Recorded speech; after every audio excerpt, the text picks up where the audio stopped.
ፈልግ ቀሲስ በኩሉ መጥተዋል። አንድ ኢንቫይት ላርጋቸው። ቀሲስ ከቻሉ ነው ይግቡ። ቆይ እንዳዘብ ቀሲስ ከቻሉ ነው ይግቡ። እንደው ከታላቅ ይቅርታ ጋር ቀሲስ በኩሉ ኢንቫይት አድርጌውታለሁ። አባታችን ከቻሉ እንደው ቢገቡ እያሰብኩት ነበረና ወጡ። ቀሲስ ወይስ አሉ? ወጡ መሰለኝ። ወጥቷል እና ተመስገን እታያለሁ። ጨለማ ሲሉኝ ነው። በፍጹም አትታይም። አዎ ያው ሁልጊዜም ጻድቃኖች ለአጣን አይታዩም።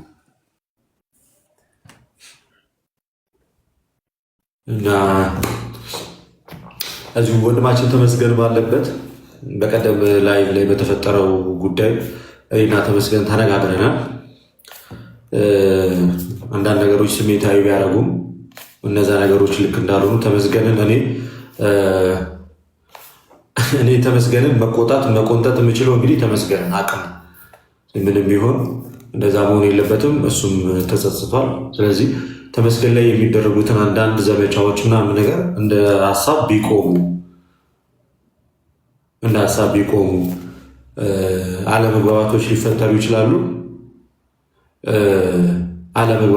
ሊፈጠሩ ይችላሉ። እውነት ነው። ግን አባት ምንጊዜም አባት ነው። እና ምንጊዜም አባት እና ደግሞ አባቶቻችንን እኛ ነን ማክበር ያለብን። አባቶቻችንን አሳልፈን መስጠት የለብንም። ስለዚህ አባት ምንጊዜም አባት ነው እና አባት መከበር አለበት። ስለዚህ ተመስገን ቀሲስ በኩሉን እንዲሁም መምህር ኤፍሬምን ቢያገኛቸው ይቅርታ ይጠይቃቸዋል። በእርግጠኝነት አባት ናቸው። ልጅ ነው እሱ። ብርክክ ብሎ አባቴ ይፍቱኝ፣ ይቅር ይበሉኝ፣ ድምፄን ከፍ አድርጌ ተናግሬያለሁ፣ አስከፍቼዎታለሁ ብሎ የሚታረምም ሰው ነው። ምክርም የሚሰማ ሰው ነው እና ለዛ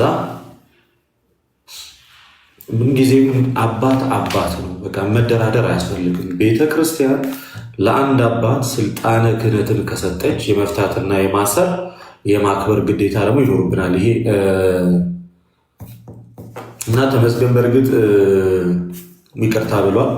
ግን ደግሞ አሁን ቀሲስ በኩሉ ቢኖረው አንድ ላይ ተገናኝተው እንዲያወሩ ስለምፈልግ ነው እና አባቶቻችን እንወዳቸዋለን፣ አባቶቻችን እናከብራቸዋለን። ለእነሱ ትልቅ ቦታ አለ። ችግር እንኳን ቢኖር ከእሳቸው ጋር እናወራለን እና እኔ በዛን ቀን የነበረው የላይፍ ፕሮግራም ላይ አልነበርኩም። አንድ ወንድሜ ነው በውስጥ የላከልኝ እና ውስጥ ገብቼ ቪዲዮዎችን ለመመልከት ሞክሬያለሁ። ተሜ ደግሞ በጣም ወደው ወንድሜ ነው። የዛኑ ቀን በአካል አገኘሁት። እዚህ ቁጭ ብለን አወራን፣ ነገርኩት። ይሄ ልክ አይደለም፣ እንዲህ መናገር አልነበረብህም፣ እንደዚህ ማለት አልነበረብህም። ሰው ይሳሳታል፣ እኛ እንወዳለን፣ ኦርቶዶክሳዊ ወንድሞችንም። ስለዚህ ተምዬ ይሄ ነገር ልክ አይደለም፣ ስለዚህ ይቅርታ ጠይቃቸው ብዬው ተመስገን። በነገራችን ላይ እንኳን ቄስ እኔ እንኳን ስናገሩ ይደነግጣል። እኔ እንኳን ስናገረው ይደነግጣል። ምልስ የሚል ሰው ነው እና ደግሞ መምህር ሄኖክንም እሳቸውን በጣም ትልቅ አባት ናቸው። ቀሲስ በኩሉም ቢሆኑ በጣም ትልቅ አባት ናቸው። የአንድ ደብር አስተዳዳሪ ናቸው። ስለዚህ ብዙ ኃላፊነት መንጋ የሚመሩ ናቸው። ገብቷቸዋል። ስለዚህ እሳቸውን መናገር ክህነታቸውን መናገር ነው። በስራቸው የሚመሩትንም ህዝብ እንደመናገር ነውና ከዛ አንጻር ምንጊዜም ልጅ ነው ጥፋተኛ ከአባት አንጻር ያንን ነው። ደግሞ ይቅርታ ብሏል። እሱም ተሜ የጠለቀ የግል ጥላቻና ክፋት የለበትም። ስሜታዊነት ማንም ሰው ጋር ያጋጥማልና እንደውችን ቂም ይዛችሁበት አዝናችሁበት ያላችሁም ሰዎች ካላችሁ ቂም አትያዙበት። ኦኬ፣ ቂም አትያዙበት ለማለት ያህል ነው ይሄን መልእክት ማስተላልፈው። ኤኒዌይስ ጋሼ አለ ያለው ወንድሜ እየሰማው ነው።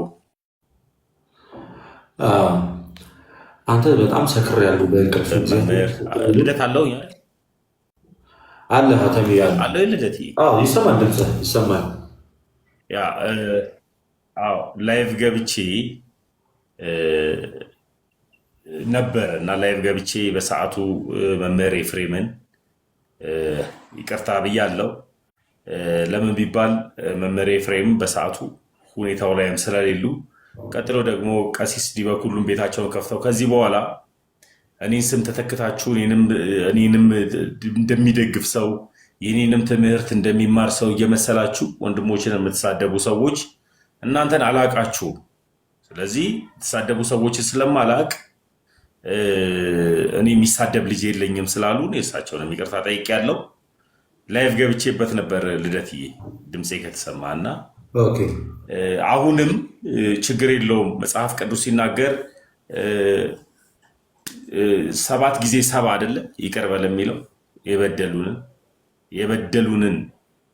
የበደልናቸውን ብቻ አይደለም እና መጽሐፍ ቅዱስ እንደሚለው ሁሉንም ይቅርታ ለማለት ዝግጁ ነኝ። ግን የሚሳደቡ ሰዎች ክርስቲያናዊ ስነ ምግባር ስለሌላቸው አባቶችም ደግሞ እኛ እናንተ አትወክሉንም ስላሉ ከዚህ በኋላ እኔ ቀሲስ ዲበኩሉንም የመናገሩ አቅም የለኝም። ከእሳቸው እግር ስር ቁጭ ብዬ መማርና የእሳቸውን መስቀል እምሳለም ክርስቲያን ነኝ። አሁንም ክህነታቸው ያስፈልገኛል። አሁንም በክህነታቸው ከቤተክርስቲያን በተቀበሉት ክህነት ይፍቱኝ ይባርኩኝ አባ ብዬ መስቀላቸውን ምስም ጉልበታቸውን ምስም ልጃቸው ነኝ እና እኩያይም አይደሉም። እኩያይም ስላልሆኑ ለእሳቸው መልስም አያስፈልግም። እሳቸውንም ደግሞ ስም ጠርቶ መናገሩም ተገቢ አይደለም።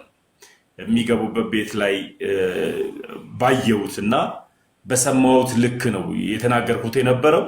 እሳቸው ከዚህ በኋላ እኔን አትወክሉኝም ስላሉ እነዛ ሰዎች ይሳደቡ፣ ለነዛ ሰዎች ደግሞ ወርዶ መልስ መመለሱ ተገቢ ስላልሆነ እኔ ምንም ቢሉ ምንም ለእንደነዛ ሰዎች መልስ አልመልስም።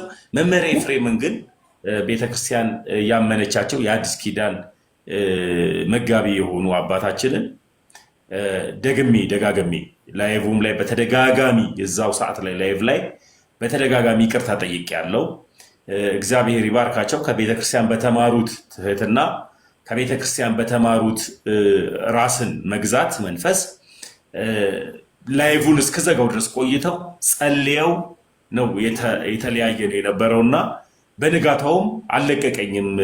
ልክ አልነበርኩም እና ላይቭንም ሳየው መምህር ኤፍሬምን በተደጋጋሚ ይቅርታ ብያለሁ። አይመለከታቸውም፣ ጉዳዩ ላይ ያሉበትም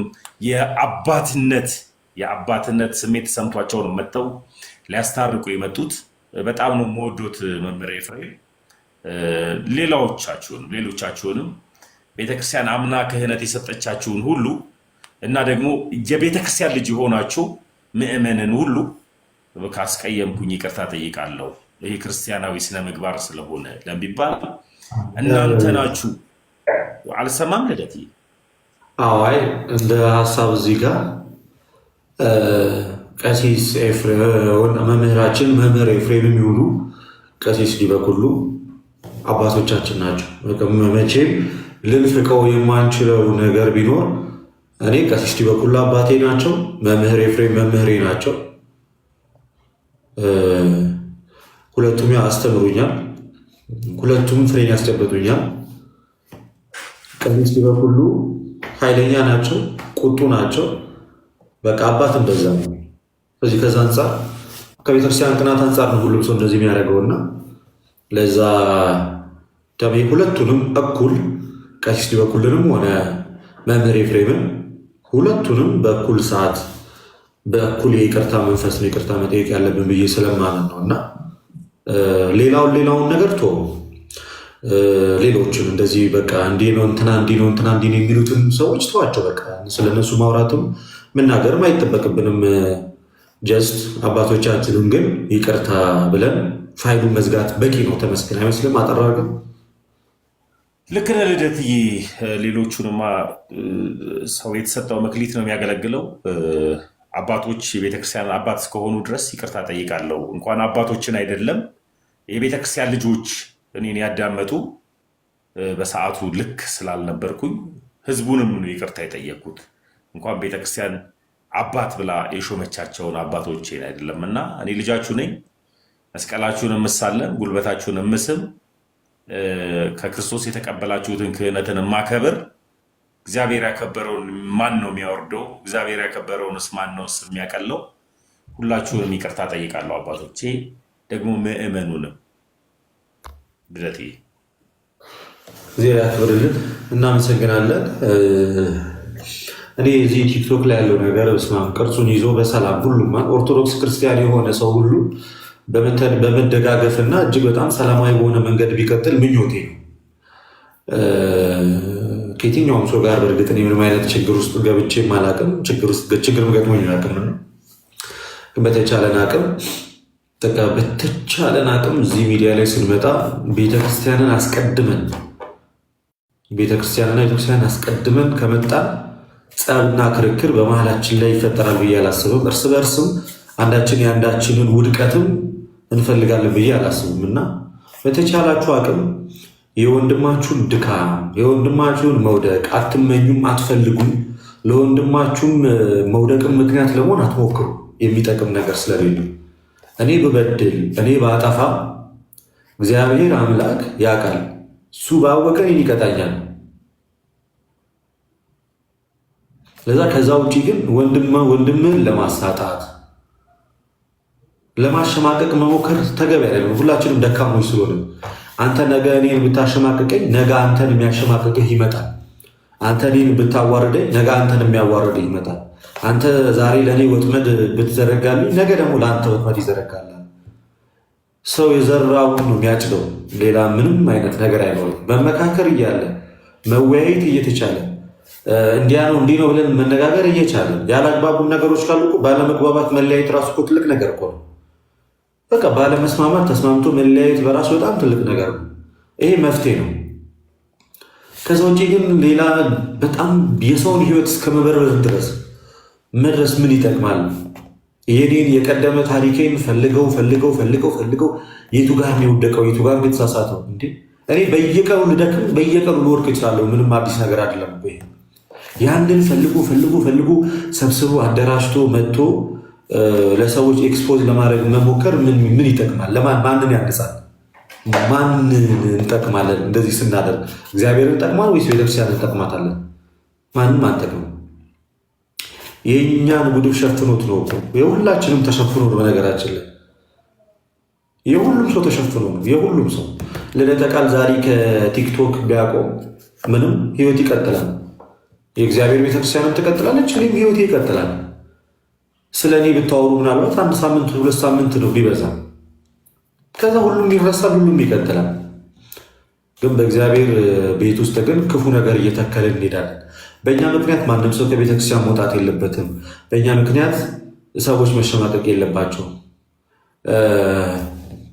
በተቻለን አቅም እየተቻቻለን አባትና ልጅ መንፈስ ይዘን ልንሄድ ይገባል።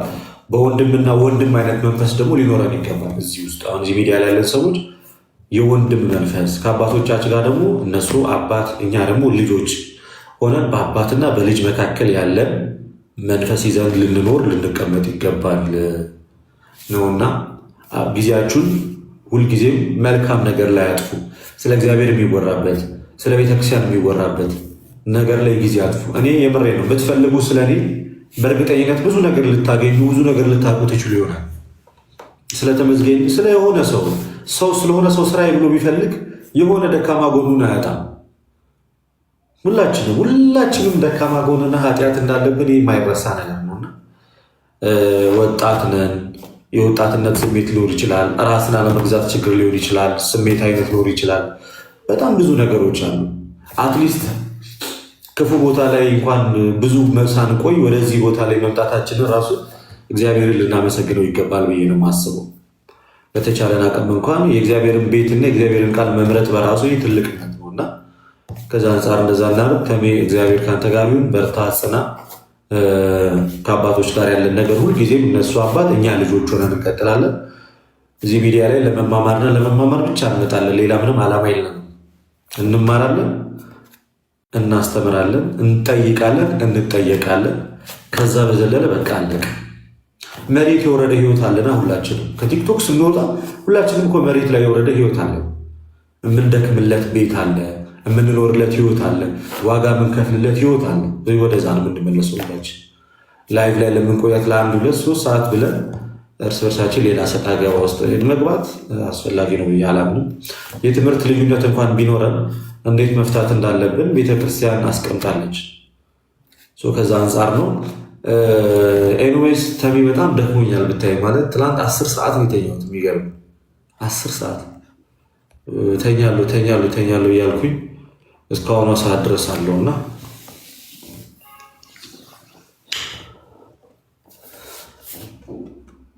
ለምን አተኛም ታዲያ? በነገራችን ላይ ልደትዬ አንድ ነገር ስላልክ ብቻ 1 ደቂቃ ስጠኝ። እውነት 1 ደቂቃ ስጠኝ። የምፈራው ነገር አለ። የምፈራው ነገር ምን መሰለ ወንድሜ፣ እግዚአብሔር ድልን ሲያቀናጀን ወይም ደግሞ እግዚአብሔር ሞገስን ሲሰጠን የተሰጠን ሞገስን በአግባቡ ካልተጠቀምንበት እንጠየቅበታለን። እና በተለይ 2 ሰው የሚሆን 1 ሰው እየሰማን ከሆነ እግዚአብሔርን ብናገለግልበት ደስ ይለኛል። ግለሰቦችን ባናገለግል፣ እግዚአብሔርን ብቻ ብናገለግል። ስለ ልደት ታሪክ ከተፈለገ ልደት ብዙ ጓዳ አለበት፣ ቆሻሻ አለበት እና ከይቅርታ ጋር ፕሮቴስታንት ቤት ውስጥ ያለው ነገር ባይደገም ደስ ይለኛል። አለው ልደት ከተኛ አንተኛው ጋሽተሜ ነገ እመጣለሁ ሰፈር። ለምን ምን ትሰራልኛለህ? ስራ ጆሮውን እንደዚህ ይዤ እንዳስገባው እንዲዤ አስወጣል። በጠዋት እመጣለሁ። ኪዳነ ምሕረት እንሄዳለን። እሺ በል ውይ ተቀድመሃል። ፈለገ ገርጂ ሊወስደኝ። ምንም አታስተባብል። ምንም አሁን እንዲህ ነው እንዲህ ነው ምናምን እንዳትል። ፈለገ ገርጂ ማርያም ወስዳለሁ ብሎኛል። እመጣለሁ፣ እንሄዳለን። እጠብቅሃለሁ ልደትዬ። ሰላም እደር። በነገራችን ላይ ለፈለገ ልደት ምን አሰብ ምን ይዘን ነው የምንሄደው? እኔ ተናግሬያለሁ። ምን አሰብክ? ኮንጎ ጫማ ገዛለት ነው። በቢጫ ከለር፣ በሰማያዊ ከለር፣ በአረንጓዴ ከለር ነው ይገዛለት። ለምን የሆነ ነገር እስኪ ተነጋግረን የሆነች ነገር ይዘንለት እንሂድ። መኪና እንገዛለታለን። በቃ ነገረ ደግሞ ይሄንን እኔ መኪና ሊገዛ ሙሉ ነገር እንደሸፈንኩለት ነገረ። ወንድማችን እንቅልፍ መጥቷል። ውጣልኝ ተመስገን ስለ ጉልበት አምላክ። ሱይ ላይ አስጨልለኝ ነው ዛሬ። ቆይ መች ነው ያንተ ልደት? ፈለገ ልደትዬ የኔ ያለፈ አይደል? ጥር ላይ እኮ የሚቀጥለው ዓመት ጥር ስንት ነው የሚከበረው ያንተ? ጥር 32 እኮ የምር የሆነ ነገር ማይዛለት እንዴት ነው? ለምን ለጭንቅላት ኮፍያ ያገዛለት ነው? አይበቃም። የሱ ጭንቅላት በጣም ትልቅ ነው። በቃ ሚኖክሲ እንግዛለን። ሚኖክሲ ምኑን ሁሉም ቦታ አለው ፀጉር ምናምን፣ ሌላ ቦታ አላውቅም። በቂ አንተ ሰውዬ ይውጣልኝ ስለፈጠረ አምላክ።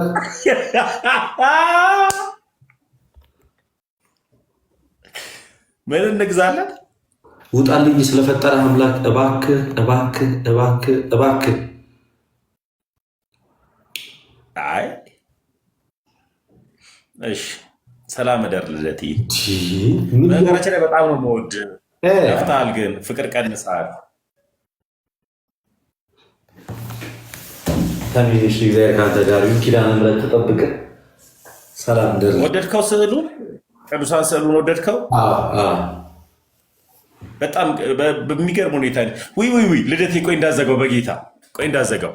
አንድ እቺን ብቻ 30 ሰከንድ ስጠኝ ልደትዬ። ዛሬ ይመጣልኝ አንድ ነገር አለ፣ ሌላ ስጦታ። እውነት ውይ ረስቼው ነበረ። ምን አይነት ሰው ነኝ? ምንድን ነው ይሄ? ማን ነው ይሄ? ማን? የትኛው?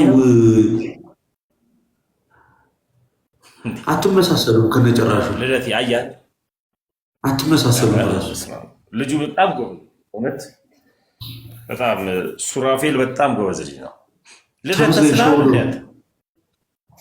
እኔ መልኬ በቂ ነው። ምን ያደርግልኝ? ያልሳለም እኔ እኮ አብሳለህ የተባልኩኝ ስለሆንኩኝ ሰዎች ሊስሉኝ አይችሉም፣ ይሞክሩኛል እንጂ እሱ ነው እኔ ጥርት አድርጎ የሰራኝ። እኛን ጥርት አድርጎ አልሰራንም። አልገባኝም። አይ አትመሳሰሉም ስትለኝ ነው የነገርኩህ። ወንድ ከእሱ ጋር አንተ ጎበዝ ነው፣ የሳለ ሰውዬ ጎበዝ ነው። እንዴት ይሄን መልክ ደገመው? ሱራፌል በጣም ጎበዝ። እንዴት ደገመው? እንዴት ደገመው? ይሄን መልክ ይገርማል። ወረቀት ላይ ከተደገመ በጣም ቆንጆዬ ነኝ። እውነት ራሴን ወደድኩት። እንደዛ ብትሆን ኖሮ እዚህ ፎቶ ላይ እንዳለው ብትሆን እኮ ነበር። ግን ምን ያደርጋል እንዴ? እንደዚህ ቆንጆ ነኝ እኮ እኔ። ከዚህ አልበልጥ። እንደዚህ ያለ ሰው ካለ በጣም ጠላት ነው። እንዴት አይሻተሜ ዛሬ ምንድን ነው ለወጣው? ምን እሺ፣ የሆነ ነገር እኮ ተለውጧል እኮ። ምን ሆነ ነው? እኔ አንተና ፈለገደ እያያችሁ አይ ዶንት ኖ፣ ግን በቃ እንዴ እያያችሁ ምን ላድርግሽ? እኔ ምን ልሁንሽ? ተምዬ ምን ላድርግሽ? በነገራችን ላይ እያየው ፀጉሩ የተላጠሰው ቢኖር አንተ ነህ። አሁን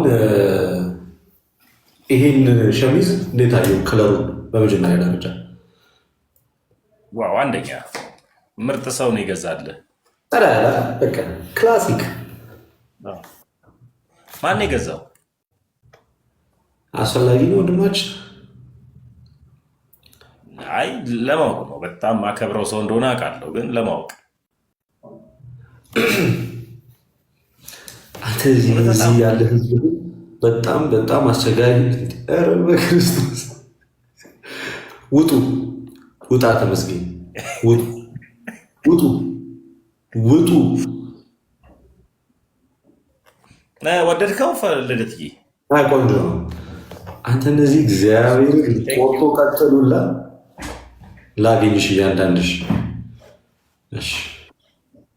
ወንድማችን በጣም እናመሰግናለን ለነበረን ጊዜ። ከመተኛት በፊት ፕሊስ አንድ አባታችን ተሚ ሀደራ እናረስ። እስኪ ዛሬ ቅዳሴ ሄደ ነበር ልደትዬ? ዛሬ አልሄድኩኝም፣ አልተመቸኝም ነበር ዛሬ። የሆነ ትልቅ የቴሌቪዥን ፕሮግራም ላይ የሆነ አንድ ፕሮግራም ነበረ፣ እዛ ነበርኩኝ። ፕሮግራሙ ሲለቀቅ ታዩታላችሁ። ልዩነታችን ሰፋ። እያየችን ላይ እኔና ፈለገ አሪፍ ቦታ ነበር። ነገረ ፈለገ መስማት አልፈልግም፣ እባክህ ውጣልኝ። ተመስገን ስለ ጉልበትህ አምላክ። አየምር እንደ ኢትዮጵያ ኦርቶዶክስ ተዋህዶ የሚገርም ቦታ። ሁለታችሁም ከፈለጋችሁ ተቃቅፋችሁ መጠመቅ ትችላላችሁ። ተመስገን አሁን ውጣልኝ ከቤቴ። እሺ ቻው፣ በቃ ነገና እመጣለሁ። እሺ በቃ ደውልሻለሁ። ተሚ እሺ። ፀጉር ለምድ ያደገው የመጨረሻ ሰው ከአንተና ከፈለገ ርቄ መናደድ ስላቆምኩኝ አይበቃም?